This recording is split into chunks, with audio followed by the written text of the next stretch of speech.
Welcome to the Calm Nights, Strong Days podcast. I am your host, Andy Clark, and this is episode 67, which is one that is near and dear to my heart and has made a huge impact in how much my kids are helping at home. It is about supporting your kids' emotions by giving them more responsibility and ownership of their day. So, as I said, my kids have really made a switch recently. They've been helping a lot more around the house without being asked. And I thought that I had been doing a great job because of allowing them to be independent and getting them to help more around the house. And I realized after making this switch, which I'm going to be diving into today, it's really helped with their confidence in themselves, with their understanding of what is all we do in our house on a day-to-day basis in order to help them, how much time and effort that takes. And it's had them wanting to help more beyond the new things that we've already added onto their plate. So I really want to dive into this with you today because it's so exciting.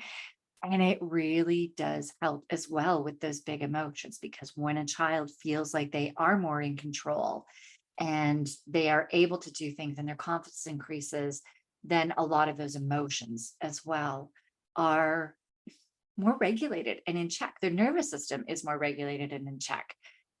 So I will be diving into this today, and I'm going to be speaking to different ages of kids, different abilities of kids, different brain functions for the kids.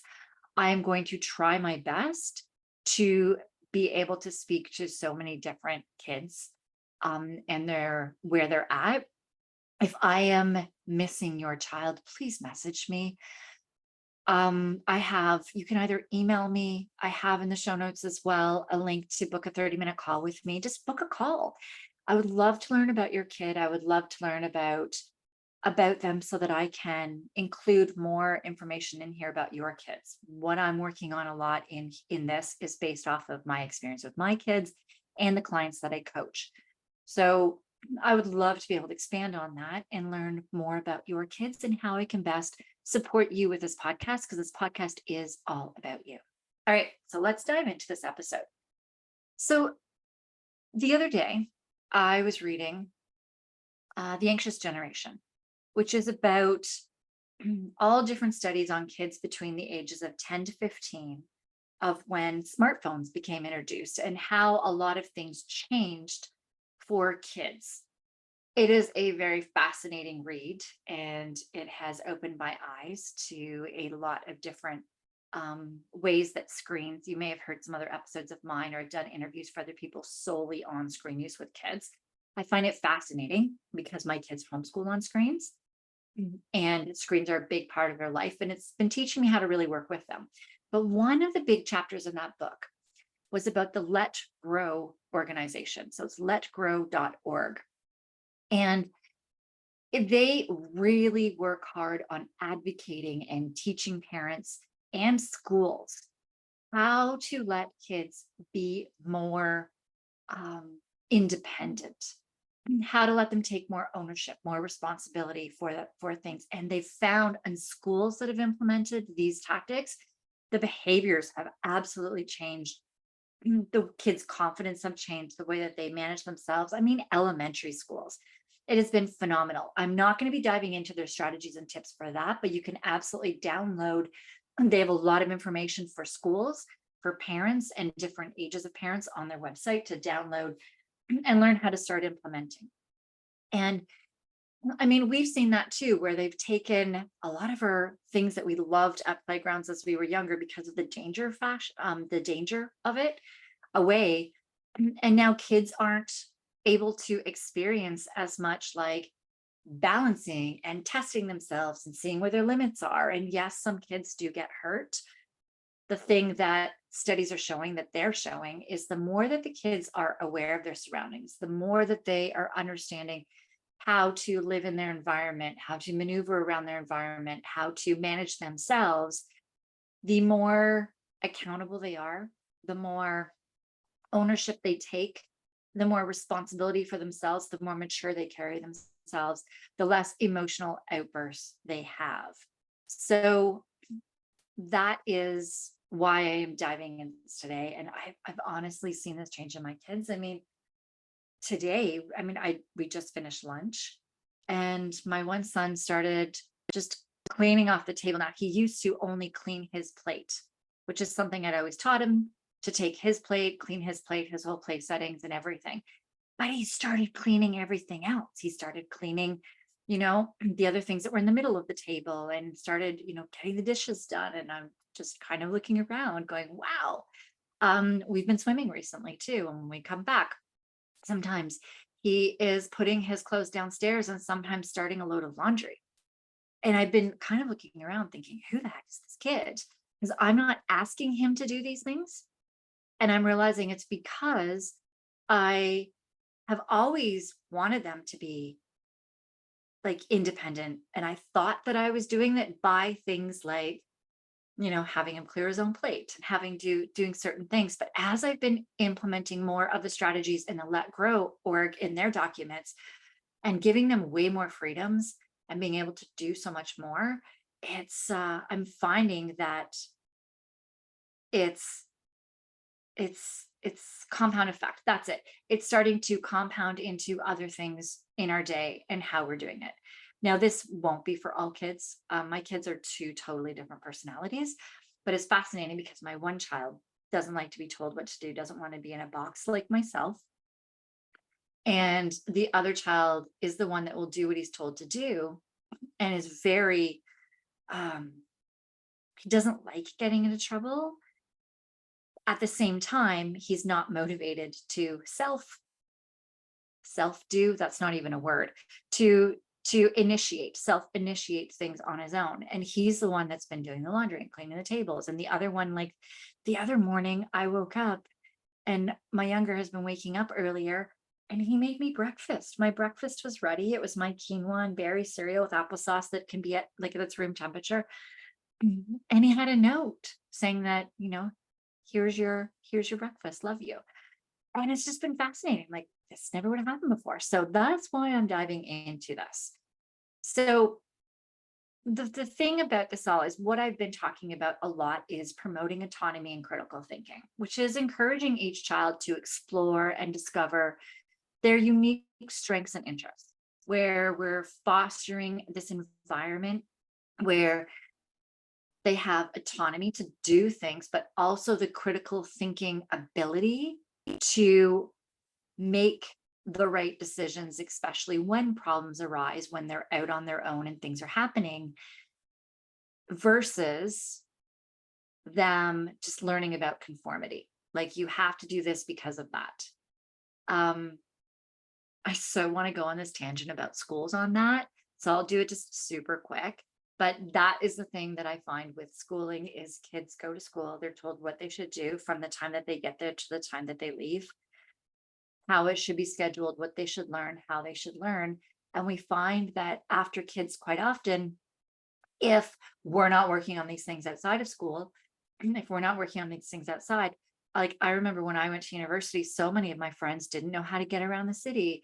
They didn't know how to make their meals and get their groceries prepped and plan their dinners and do all of these things that they needed to do to be supporting themselves. And I was living off residence and they didn't have all of these skills to be doing those things and managing their schoolwork and doing their things. So the thing is if we start this now, we start this elementary, we start this, high school, whatever age your kids are now, you start doing this stuff, you are definitely setting your kids up for more success later on. And you're also going to start seeing, which you may already know, you may either start seeing where some gaps are in some of their executive functioning and learning. You may already know this, but you may also be able to be working on and practicing some of those executive functioning skills so they can actually learn and adapt, because the brain up until the early to mid 20s is still pliable and moldable for them to learn those executive functioning skills. We can, as adults, learn them as well.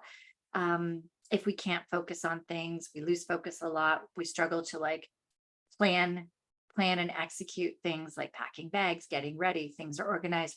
We can work on those skills, We just have to do a lot more repetition, a lot more frequency of them, in order for that neuroplasticity to form in our brain. So getting this while kids are younger, the better. Working through these executive functioning struggles, the younger, the better. And seeing where we really need to be helping and supporting our kids, and where they're actually thriving is phenomenal. It not only unlocks our children's unique strengths, it also it also unlocks, sorry, I have a frog in my throat. It also unlocks your ability, like as a parent, to relax a little more and allow these kids to just thrive in what they're doing. So this really supports growth through trust, both them trusting us that we trust them, and them also trusting in themselves. And it's just phenomenal when we're encouraging these kids to explore and learn from their own experiences. They start going on and exploring more and doing more with their experiences. So, as I mentioned, it's letgrow.org. And in the Let Grow, if you look at their high school, I believe it's age 12 on or something, their download that they have for that one, they break up the independence inventory. That's what they call it. So you have an independence inventory, which I'll be going through it for younger as well as high school kids, older, like teenage, mid-teens, middle school kids. But I really love how they break down this independence inventory. So they break it down into 4: taking care of myself, interacting with the world, collaborating with others, and getting around and navigating. Now, here's the thing. We need to meet these kids where they're at. If we want them to be successful, we have to start where they're going to be successful in order to build their confidence, in order to build their belief in themselves. So it's getting them to do things that we know that they can be successful in, right? And a big part of the Let Grow org as well is saying, you do you, right?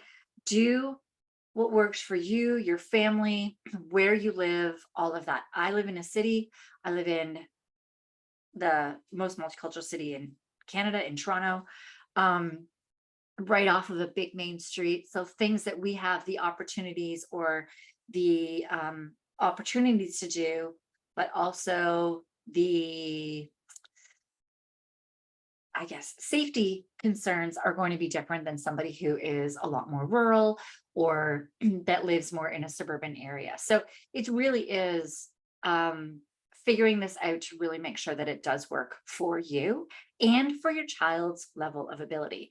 If you want them to start planning and navigating how to get somewhere, but they're struggling with the executive functioning piece of creating a plan, they're going to feel like a failure. They're not going to do this. You're going to get resistance. So it really is about slowly building up those steps too, of them learning how to get a plan, which is maybe them doing the first step and you doing the rest.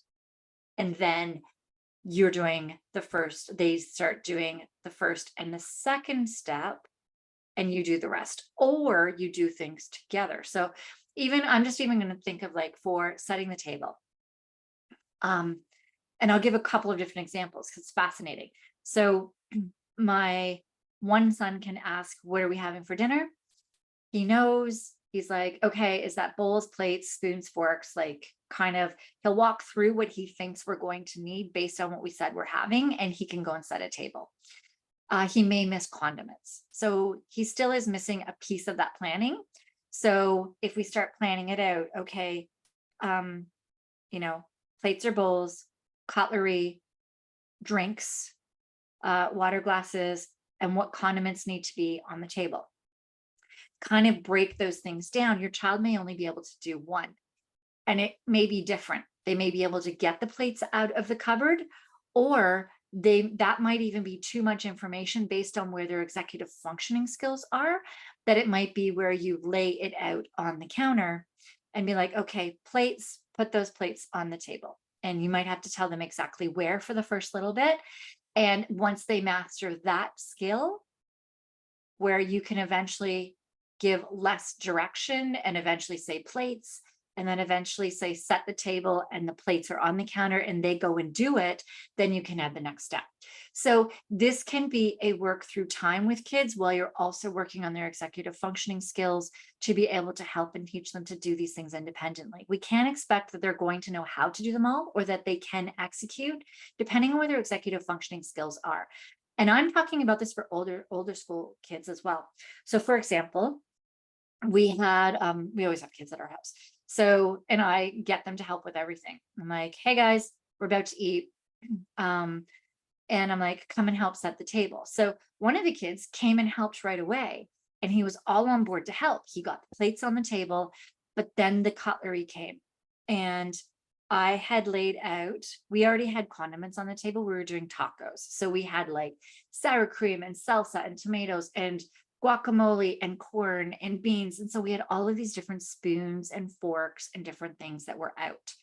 And so I gave him a whole bunch of small spoons, big spoons, and forks.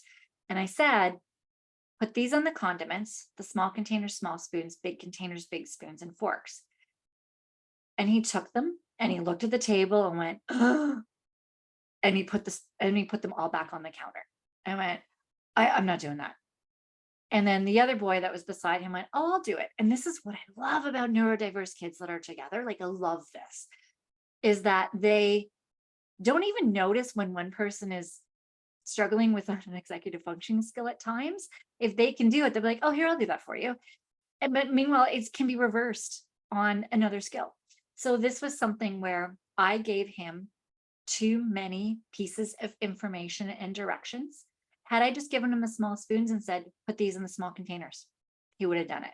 But I gave him 3 pieces of information for 3 different things of 3 different shapes and sizes. And it was too much for him. And that's what I find fascinating. These are middle school kids, right?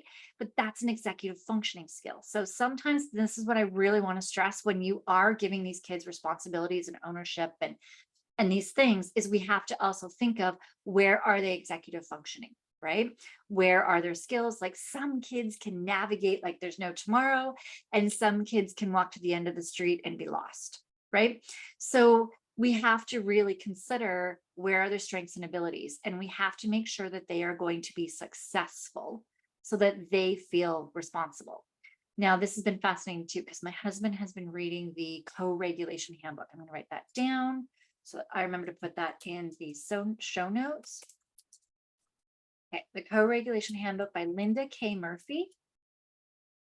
Okay, so the co-regulation handbook by Linda K. Murphy is talking about all of these ways when somebody has executive functioning skills to break down these skills to help them. Now, when you start reading this book, you might think, wait, my kid's older, my kid's high school, and they're talking about like little kids in this. The thing is your kids still may struggle to, because they give an example of, cleaning up your books on your bookshelf. That may be a skill that a high school child still cannot do. Executive functioning wise, they may be so smart academically, can do so much. They may be athletically so inclined, but maybe cleaning up and organizing something is just overwhelming, can't do it, and is just like above where they're at. So we really, really, really have to think, when we are giving these kids stuff, where are their abilities? Where are they going to be successful? How can we break it down? So that book, Co-Regulation Handbook, is amazing. And my husband did the co-regulation. He's read it, and I came home one day and he was so proud of himself, because I came home and he's like, our son, he helped set the table. He goes, we did it together. He goes, I had everything set out and said, you do the plates, I'll do this. He goes, he helped me and we had so much fun doing it. Whereas in the past, he would have said, set the table, and been upset that he couldn't follow all the steps, but he's not there yet, right? With certain things. And this is a child that loves to plan ahead, loves to know what we're doing next, is crazy observant of his environment, but struggles with some of those small everyday things that go step by step. So I do want to make sure that when I'm starting to dive into these things that the letgrow.org is talking about and diving into that you really, really understand that we need to meet the child where they're at. We need to understand that a lot of kids that I'm speaking about have executive functioning struggles. That being said, they still can have autonomy. They still can have responsibilities and ownership and gain that confidence and the independence while they're also learning executive functioning skills, and just flourish and grow as people and be confident regardless of where their, I don't like this word, quote unquote, limitations are. Um, there's always something that these kids can do on their own that becomes their responsibility, that can give them that sense of confidence and accomplishment and just that trust in themselves as human beings. So let's dive in. We talked about the taking these 4 independence inventories. And so ideas with that, when we're talking about, they don't break it down into these 4 in the Let Grow when they are talking about other things that you can do with your kid. How they break it down is into this: time with animals, going outside, helping around the house, heading to the kitchen, and like getting yourself a snack, exploring your neighborhood. And that could be anything. Exploring the neighborhood could be going to the neighbor's house, walking to the stop sign down the street if they're really littles.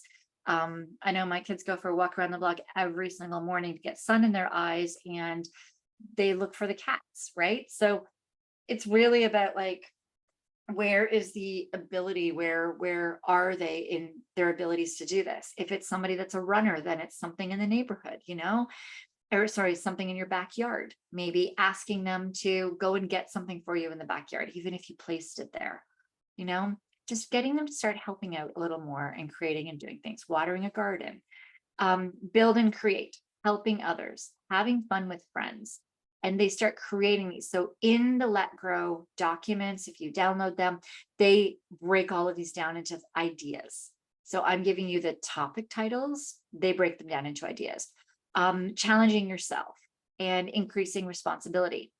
And the thing that's fascinating about this is, it's one thing to say, hey, I want you to do this. Like, you need to start doing laundry, or, you need to start setting the table or helping more around the house or cleaning up for this. It's another thing to sit down with them and going, you guys are bigger now. And I know that you guys can take on more responsibility because you're capable and you're able. So let's go through this list. You can show them these lists and say, like, here are some responsibility things that other kids your age can do. Which one do you want to start with? And they pick. So it's giving them the autonomy to pick and choose what it is that they want to do. And then from there, it's really important to make sure that how they execute that is in a way that works for them so that they can be successful. So with young kids, I would highly go and check out all of those ideas. I'll go through some ideas that I've done with my kids. But right now we're going to go through the ones for older kids. So taking care of yourself. Taking care of yourself can be grocery shopping, basic cooking. I know for us, for grocery shopping, like my kids, we've done it very slowly in steps. What do you want to make for dinner? And they'll tell me, I'm like, okay, we'll need this, this, and this. We'll go to the grocery store. And so we haven't like right away made a grocery list. I tried. That was too overwhelming. They weren't successful then. But when we go to the grocery store, I'm like, quite often they'll pick like sausages or something. So I'm like, okay, go to the sausage section. They know where it is, and pick out sausages and come back. And it's gotten to the point now where I can take like a grocery list and split it into 3. There's 3 of us. We each will have 3 carts, 3 baskets, whatever. And they'll go to the different sections and they will pick out everything on the list. And then we'll meet them at the till. And then I'll pay. There are times too, like this is things that I've said that have blown me away. My one son we live right off of a main street, and we are so lucky. Like literally a minute and a half walk is a grocery store. And he went and picked up sour cream as I was making taco stuff, because he wanted sour cream and we were out of it for our tacos. And so, yeah, talking about our taco dinners, but he went and did it. He bought it. He knew where to go, paid for it. He still doesn't have the points card for there yet. So that's our next step, is getting that put onto his phone so that when he's checking out at the grocery store or the drugstore, that he can grab our points as well. So there's all these things and steps that we're getting to do with them. So taking care of yourself, financial independence, getting them a bank account, maybe getting them a bank card instead of always getting them to use cash, so they can understand like how much is in there, and you know paying for things, but also tracking what they're spending, helping you with your budgeting. I know my husband goes through um our credit card statements every month, some not every single month, but quite often. My one son will sit beside him and help him check off things because he always tracks with the receipts. So my son helps him, check things off of what's, if all the receipts have been accounted for on our billing and all of the billing on there is correct. So teaching him those things, going through our budgets, all of that stuff. Auto maintenance and upkeep, doing that before your kids get their driver's license, teaching them how to change the oil, how to check the oils. Now, this is something I'm not confident in, that once my son does get to be like 15 years old, I am going to find around here, I think Home Depot might do it, a course where we can go and learn how to check. I mean, their dad can teach us for the tire pressure and stuff, but how to do just your basic maintenance on the car, how to check the oils, the different colors of oils, or all the liquids in the car. I'm probably not even saying any of this right. But yeah, their dad is teaching them, how to go and pump up your tires before you go on a longer trip. What should you make sure is done in the car, so that even before they start all the driver's license training, they already know how to do the maintenance and repair of a car. And then thinking of health and medical too. Do they know about, which depending on, for those of you in the States with health insurance, well, for us too, like we have insurance for our dental in Canada or in Ontario, we have like dental and naturopath and therapy insurance and stuff. And so he sees those for taking care of yourself, interacting with the world. They have doing something that advocates for yourself. So if there is a struggle with a teacher, you can walk them through the stages, but have them go and talk to the teacher first, or you be beside them while they speak to the teacher. Getting them to do errands, registering to vote, contacting a company if you're having a billing or service issue. This is a great one because when they go off on their own, they may not know how to do it. If they have their own cell phone, they should be the ones that are setting it up, setting up the plan, finding all the plans, finding the best cost of plans, getting all that set and sorted, applying for a job, all of these things for interacting with the world. Getting around and navigating is planning how to get somewhere they want to go. So this, as I said, if you have a child that struggles with navigation, struggles with knowing where they are too, it might be simply, if you're in a parking lot and you've parked your car, you say, okay, your responsibility to know where our car is after, and start teaching them where are what are some distinguishing markers around our car right now? What things can we look at? You start getting them to observe their environment. Where are you? How many rows are you from the door that you're going to exit the store from? Stuff like that. To start getting them to start really observing their environment, to even be able to find their car when they come out of a place, can be just a way to start navigating. But there's so many different ways to navigate. Geocaching, so much fun. If a kid is really into navigating, just the geocaching app, I believe it's still free. We do that all places that we travel, and you can go, they give you all the coordinates and you go and travel all around our city. We do it. We'll just hop on bikes and go, okay, there's a coordinate at this area. Like our area has about 10 or 15 different geocaches hidden, and we can just take bikes and go to that location. And then using all the coordinates of the navigation coordinates, we're able to, the longitude and latitude, it kind of tells you where it is, and you find the hidden one and then write your name on it as if like you're one person that found it, and then you put it away for somebody else to find it. That's geocaching. And that is great for, they can do with their friends for the collaborating with others, but it's also great for the navigation part. Planning an outing with friends, getting around. So I know with my kids, if they want to get together with their friends, they first initially message the friends. Now, all of their friends aren't always on their phones all the time. Neither are my kids. So I give it about like a half hour or so. If their friend hasn't responded, then I will message the parent. I'll text the parent and just say, hey, they just left a message on your with your kid on Discord or whatever, that they're trying to plan to get together, And so then the parent will get their child on Discord and they have to organize it together. What time are we meeting? Is a parent picking you up? Are my kids going to pick them up, or can they get here on their own? Um, what are they going to be doing? What do they need to bring? They're organizing all of that on their own. Now that took steps of first me doing the organizing, but asking them the questions to plan it out, to eventually now they Discord their friends and invite their friends over and organize for their friends.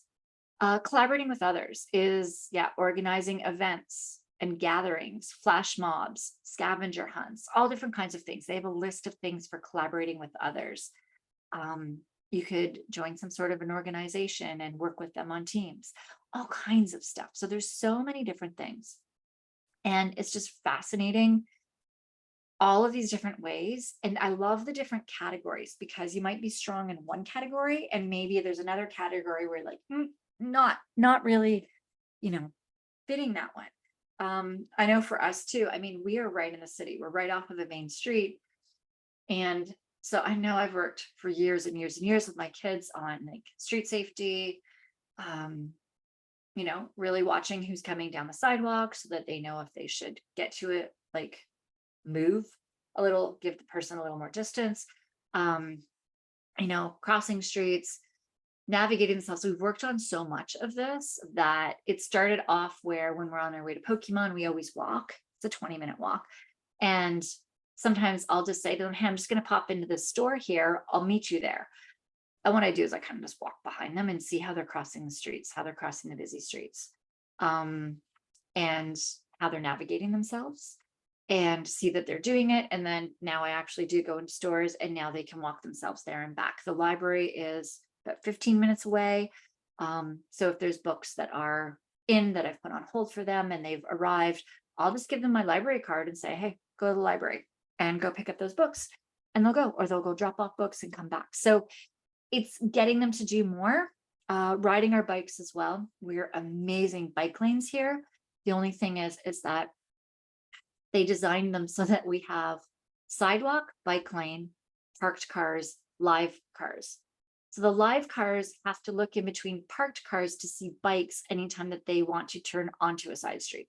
So it's been a lot of teaching them to really slow down, observe the cars, see if anybody's turning, any pedestrians too, because also a lot of pedestrians have to get to their cars and they don't think about they're crossing a bike lane. So they have to always be aware of people stepping onto the bike lanes. And now my one son, he leads all the time. I have him leading. I used to ask if he wanted to lead and he'd always say no. So now I'm like, nope, you're leading all the time because I know you can do this on your own. And he can. Getting to robotics class, we bike. And I had suggested to him that maybe he does it once or twice a month on his own. And I do it because I really love the bike ride. And I love that I get an hour in a coffee shop to work quietly in between.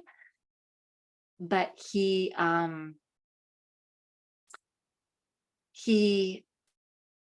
really, he just loves that quality time. He's a quality time kid. So he's like, I know I can do other things on my own now that I'm doing this. But I love that time alone with you. We chat a little bit along the way sometimes, and then we have a little extra time. Sometimes we grab a muffin together before he goes into robotics and chat after. So it's that mix between, right? Giving them that independence and letting them know that they can do something versus not. That son too, he's been doing some coffee shop doing some of his work. He homeschools in a coffee shop to get a bit of a break from his brother. He did it a couple of times. The coffee shops in our neighborhood, they're amazing. I know the owners, they keep an eye on him when he's there. They're safe. Very great coffee shops. Literally 30-second walk. Like he can Discord me and I can come over and help him if he needs. He struggles with his voice a little bit. And he was struggling going up on his own and ordering stuff. So I realized I missed some steps. And now I'm making sure that we're going to coffee shops a little more frequently. And he's doing the ordering now. I'm beside him. And then the next step is going to be me sitting while he goes and orders for all of us and then brings us our stuff. So I need to do those steps because I missed a step with that one.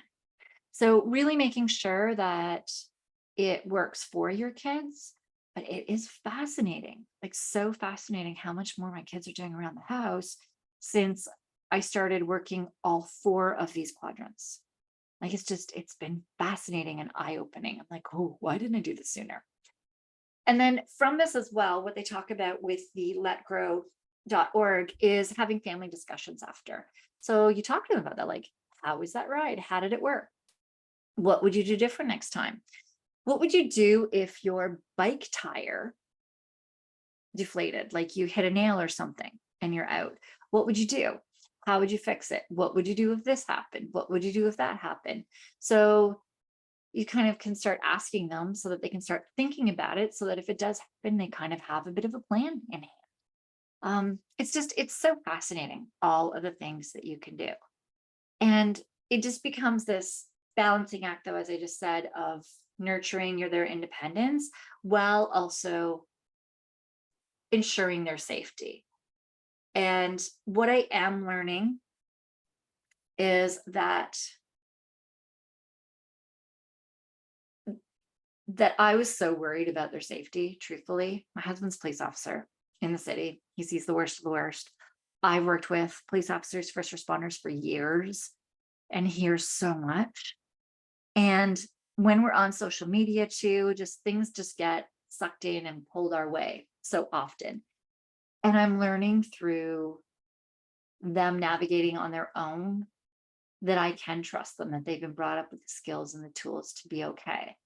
One kind of story on this is that, so just in understanding too, like, about the safety and how we get so sucked into things on social media, is that, so as I said, my husband's a police officer. During COVID, he was the COVID logistics chief. We're the largest service in Canada, and it was crazy. We hardly saw him. He was working all of the time. And so one weekend we went in to go help him a little bit. He was setting up for a protest. Being Canada too, we have protests pretty much every weekend. Being so multicultural, there's always protests.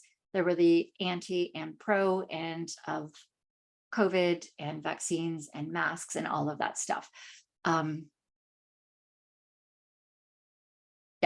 I don't want to dive into any sides of anything. I think too, because my husband has always worked in this, I've always believed everybody has freedom of speech to speak of their thoughts and opinions and views, in a kind, caring, respectful way. And as long as protests are kind and caring, I totally believe in them all. I think that they're great. And so somebody there, when my husband was, when we were helping my husband get everything ready to go out, my kids were charging radios and getting all the radios set with batteries and stuff for all of the officers and everything. And somebody gave them a police, like the official police baseball hats. And my kids wanted to wear them. And I was like, I don't know. Because I was working with responders, and I will tell you that as soon as Black Lives Matters happened, there's so much hate came my way online, all online. Yeah, it was all online, which was fascinating. And so I was really, really, really worried about them wearing baseball hats that said Toronto Police on them. Very worried. But I was like, okay, let's see, let me prepare them. I'm like, okay, what if somebody comes and says something to you? And thing is they wore those hats for 2 years and not one person said anything, not one. And I realized that so much of the stuff that I was seeing online and I was experiencing was so isolated. Like, when I was in entrepreneur groups with the other moms, it was only a handful of people that started calling me names that knew that I was working with responders. The rest knew that I was working on stress systems, on anger, on, all the things that stress happens with, is ethical mistakes, trouble problem solving, mood regulation. All of these things are what I was working on with them. And people knew that actually knew me, but it was people that didn't know me that were bringing the hate on, people that had offered to help me before, and as soon as Black Lives Matters happened, stopped helping me online. But in person, the people that actually knew me as person and knew how how I never believe anything is ever one side or another side, and how I believe that there is always so many different sides, and everybody who feels any way towards anything is because of their lived experience, what they have gone through that has had them get to that opinion. And that's where I usually get curious about why they feel a certain way, just really truthfully help understand where they're coming from.